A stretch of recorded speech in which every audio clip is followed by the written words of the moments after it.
Oke, kita mulai ya. Kayaknya di mana-mana tuh kita dituntut buat selalu kelihatan happy, selalu senyum. Pernah nggak sih kamu jadi ngerasa aneh atau bahkan ngerasa bersalah pas lagi sedih atau marah? Nah, hari ini kita bakal coba ubah cara pandang kita soal perasaan-perasaan negatif itu. Kita bakal lihat kenapa mereka sebenarnya justru bisa jadi teman baik kita. Coba deh, kamu buka media sosial. Isinya apa? Semua orang kayaknya lagi liburan, lagi sukses, lagi ketawa-ketawa. Terus kamu ngelihat diri sendiri yang mungkin lagi capek, lagi galau, dan langsung deh kepikiran. Kok kayaknya cuma aku ya yang ngerasa begini? Nah, perasaan tertekan buat nunjukin citra sempurna inilah yang mau kita bedah bareng-bareng. Ternyata, perasaan tertekan itu bukan cuma kamu loh yang ngerasain. Di balik semua senyum dan filter yang kita lihat di medsos, ada sebuah krisis nyata yang terjadi dan angkanya cukup bikin kaget. Yap, kamu nggak salah baca. Hampir 4 dari 10 remaja di Indonesia itu berjuang dengan masalah kesehatan mental. Ini bukan angka yang kecil loh. Ini bisa jadi teman sekelasmu, teman mainmu, atau bahkan dirimu sendiri. Ini adalah sebuah realita yang penting banget buat kita sadari.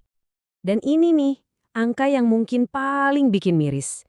Dari jutaan remaja yang butuh bantuan, cuma sekecil ini yang akhirnya benar-benar nyari pertolongan profesional.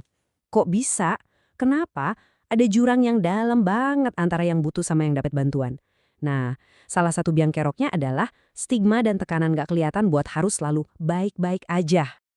Nah, kalau kita lihat data lengkapnya di sini, jadi makin jelas.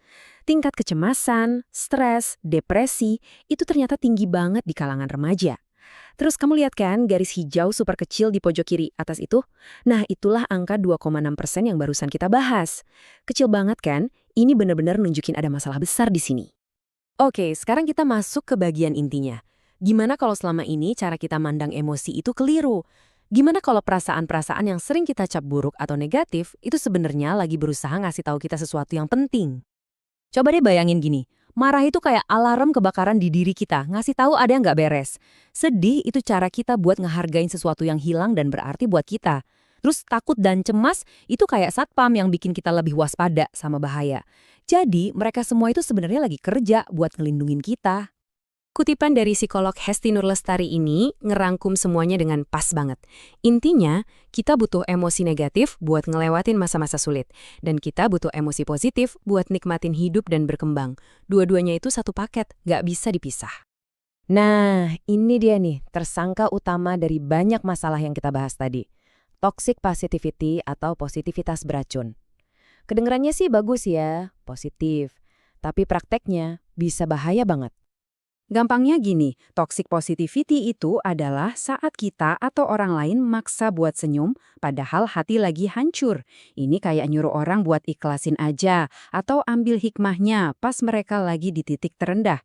Bukan yang ngebantu, ini malah bikin perasaan kita jadi nggak diakui, dan kita ngerasa makin sendirian. Coba deh, lihat perbedaannya di sini. Jelas banget. Di kolom kiri, itu contoh toxic positivity. Jangan sedih dong atau lihat sisi baiknya aja.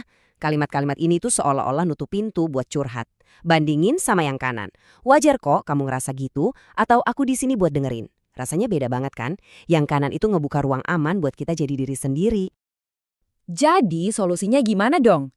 Jawabannya bukan dengan ngelawan atau neken perasaan kita, tapi justru dengan menerimanya.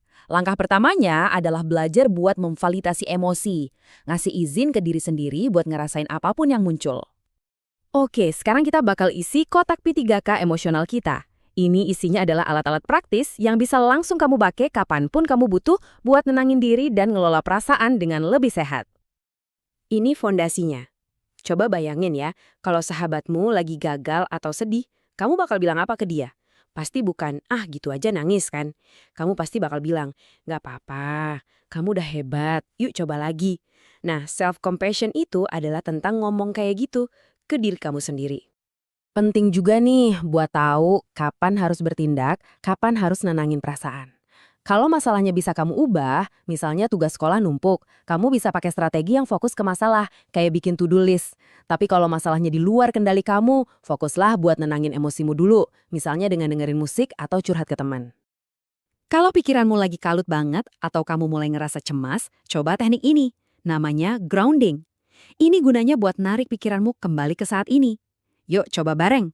Sebutin dalam hati 5 benda yang kamu lihat sekarang. Terus, coba rasain 4 hal yang bisa kamu sentuh. Mungkin baju kamu atau meja di depanmu. Sekarang dengerin 3 suara di sekitarmu. Cium 2 bau yang ada. Terakhir, fokus ke 1 rasa di mulutmu. Ini ampuh banget buat meredakan panik. Nulis juga bisa jadi cara ampuh buat ngelihat perasaanmu. Nggak perlu jago nulis kok, beneran. Cukup coba isi format simple ini tiap hari. Nanti lama-lama kamu bakal nemu polanya. Apa sih yang bikin kamu marah? Gimana reaksimu? Kamu jadi kayak detektif buat perasaanmu sendiri. Seru kan? Ngelola emosi itu emang kerjaan pribadi, tapi kita nggak harus sendirian. Kita juga butuh dukungan orang lain. Dan yang lebih penting lagi, kita juga bisa jadi orang yang ngasih dukungan itu buat teman-teman kita. Kadang hal terbaik yang bisa kita kasih ke teman yang lagi curhat itu bukan nasihat, tapi telinga kita. Coba deh pas temanmu cerita, cukup dengerin aja. Hindari kalimat kayak sabar ya, atau harusnya kamu tuh. Cukup bilang, wajar kok kamu ngerasa gitu. Itu udah sangat berarti buat mereka. Dan ingat, kamu itu nggak sendirian. Sama sekali nggak. Ada banyak banget komunitas di Indonesia yang siap dengerin dan dukung kamu. Kayak Into the Light ID, KPSI, dan Bipolar Care Indonesia. Di sana, kamu bisa ketemu orang-orang yang paham perjuanganmu. Jadi, kalau ada satu hal yang paling penting buat kamu ingat dari obrolan kita hari ini dia. Coba katakan ke dirimu sendiri. Sedih itu bukan gagal. Merasa sedih itu artinya kamu manusia. Gagal itu kalau kita nyerah dan berhenti peduli sama perasaan kita sendiri. Anggap aja, emosi negatifmu itu kayak kompas. Dia nunjukin ke arah mana kamu harus lebih memperhatikan dirimu. Jadi daripada dibenci, coba deh tanya ke dia, "Hai rasa sedih, hai rasa merah, kamu lagi mau ngasih tahu aku apa sih hari ini?" Jadi tantangan kecil buat kamu hari ini, apa satu langkah super kecil yang bisa kamu lakuin? Mungkin sesederhana narik napas dan bilang ke diri sendiri, "Nggak apa-apa ngerasa kayak gini," atau mungkin sesimpel ngirim chat ke temenmu, "Apa kabar? Aku di sini loh kalau butuh teman ngobrol."